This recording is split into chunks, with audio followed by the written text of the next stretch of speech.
महिला माझी जाऊ पतसंस्थेची चेअरमन योगिता सुधाकर वाणी। आज वार्षिक सभा झाली आमची आज। तर आमच्या सभेत आमच्या संस्थेत 700 सभासद असून अजूनही आम्हाला म्हणजे आहे आमची तयारी आहे सभासद वाढविण्याची। भंगाड़े गोल्ड की इस खूबसूरती को देखिए, इसकी कारीगरी सचमुच बेमिसाल है। आज ही आइए और अपनी पसंद चुनिए। ये सिर्फ गहना नहीं, आपका गौरव है। तसेच 1 कोटी 10 लाखाचे कर्ज ठेवी आमच्याकडे आलेले असून 70 लाखाचे कर्ज वाटप झालेले आहे। तसेच धरणगाव तालुक्यात ही पहिलीच संस्था ओपन झालेली असून तिच्यात आम्हाला अजूनही असं महिलांसाठीच ही संस्था चालविण्याचा प्रयत्न आहे की महिलांनी कुठेतरी काहीतरी उद्योगधंदे वगैरे चालू करावेत, यासाठी आमचं पूर्ण योगदान आहे। नमस्कार, मी मासाहेब जिजाऊ पतसंस्थेची वाय चेअरमन सौ चंद्रकला बोलाने। आमच्या पतसंस्थेची आज वर्धापन मीटिंग होती, म्हणून चांगले प्रतिसाद महिलांचा मिळाला आणि अजून जास्तीत जास्त सभासद होतील हे आमची अपेक्षा आहे।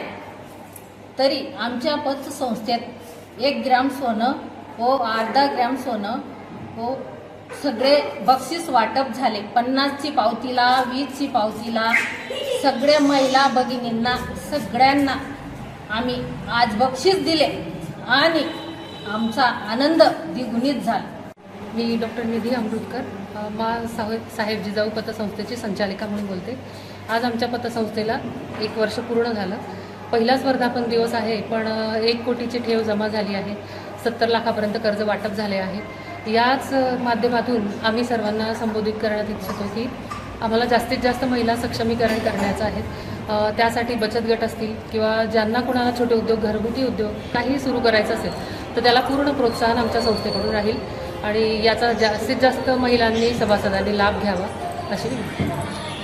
आणि त्या मीटिंगमध्ये सर्वसाधारण सभा झाली। त्याच्यानंतर ज्या महिला भगिनी पावत्या फाडत असतात त्यांना संस्थेने त्या सर्व बक्षीस संस्थेच्या संचालिका चेअरमन यांनी वाटप केलेले आहे। संस्थेच्या सर्व चेअरमन, व्हाईस चेअरमन यांना मी त्यांचे अभिनंदन करतो, कारण 1 वर्ष झालेलं आहे। 1 वर्ष काही फारसा काळ नाही, पण महिला या संस्थेत 1 कोटी रुपये जमा केले आणि 70 लाख रुपये त्यांनी कर्ज वितरण केलं। ही सुद्धा काही कमी रक्कम नाहीये कर्ज वितरणाची।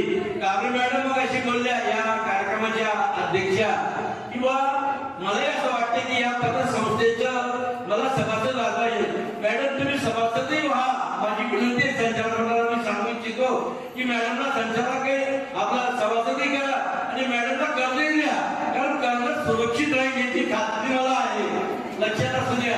आणि इथे बसलेल्या भगिनींना मी सांगू इच्छितो किंवा ज्यांना या पतसंस्थेचा सभासद व्हायचं असेल, मी चेअरमन, व्हाईस चेअरमन, संचालक मंडळाच्या वतीने त्यांना विनंती करतो, ज्यांना सभासद व्हायचं असेल त्यांनी सभासद व्हायला हरकत नाही। बघा आता महिलांचा काळ आलेला आहे, घरी आता पुरुष मंडळी जे पूर्वी तुमच्यावर हे करत होते तशी वेळ आता राहिलेली नाहीये। महिलांचे राज आता सुरू आहे आणि ज्या मासाहेब जिजाऊचं या पतसंस्थेला नाव दिलंय त्यांचं जगात नाव आहे, आपल्या देशात त्यांचं नाव आहे, पण जगात त्यांचं नाव आहे। अशा या मा जिजाऊच्या पोटी जे राजा जन्माला आले, राजा शिवबा, खरं म्हणजे त्यांनी आपल्या समाजाचं रक्षण केलं आणि त्यांचं नाव आपल्या स्मरणात जातं। खरं म्हणजे मासाहेब जिजाऊ त्यावेळेला काही त्यांच्या मागे नव्हतं, परंतु त्यांनी ठरवलं की आपल्या समाजासाठी, हिंदू धर्मासाठी आपण स्वतंत्र राज्य निर्माण करायला पाहिजे। म्हणजे एखादी महिला तिने जर ठरवलं तर ती काय करू शकत नाही, याचं उत्तम उदाहरण म्हणजे मासाहेब जिजाऊ आहे। आणि तुम्ही बसलेल्या सर्व महिला भगिनी मी सांगू इच्छिते, तुम्ही सुद्धा पतसंस्थेची उत्तरोत्तर तुम्ही प्रगती करेल आणि सगळ्यात महत्त्वाचं बोर्ड ऑफ डायरेक्टर जे हे सजोडीचं काम करतं, त्याच्यामुळे हे शक्य आहे, अन्यथा शक्य नाही।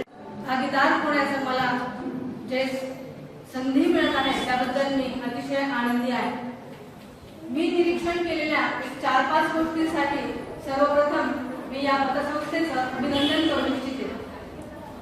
सुरुवात करते पतसंस्थेच्या नावापासून. जिजाऊ मासाहेबांचं नाव घेतलं की प्रत्येक महाराष्ट्रीय स्त्रीचं मस्तक गर्वाने उंच होतं आणि हेच नाव आपण आपल्या पतसंस्थेला दिलंय ही खरोखर अभिनंदनीय गोष्ट आहे. सहकारी पतसंस्था म्हणजे फक्त पैसे काढणे पैसे भरणे एवढंच नसतं, तर सहकारी पतसंस्था म्हणजे आपलेपणा. मोठ्या बँका नफा कमवतात, परंतु सहकारी पतसंस्था माणसं जोडते. तर असं हे माणसं जोडण्याचं काम, विश्वास निर्माण करण्याचं काम आपल्या या पतसंस्थेने अतिशय उत्तमरित्या केलंय ही एक अभिनंदनीय गोष्ट